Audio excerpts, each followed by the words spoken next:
पाइली केते समझाइली तमे कण समझिबा मनीष रास्ता कड़े गोटे अधा मरा लोक को मेडिकल एडमिशन कर लाभ पाइलु।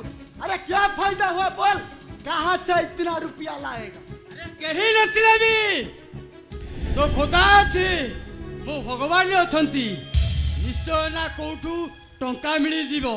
तू व्यस्त होनी असलम तू व्यस्त होनी। हां हां मु व्यस्त काहे की हेबी मो खुदा स्वर्ग रु आसिकी दब तते लो बुढ़ा लो रुपया ले मेरे को ही कुछ करना पड़ेगा।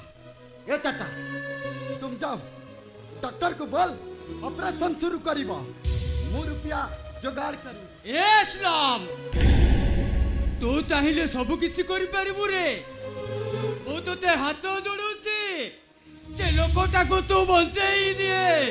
नहीं चाचा अरे नहीं कौन पाई आउ काहे कि तू मते हाथ जोड़ुछु?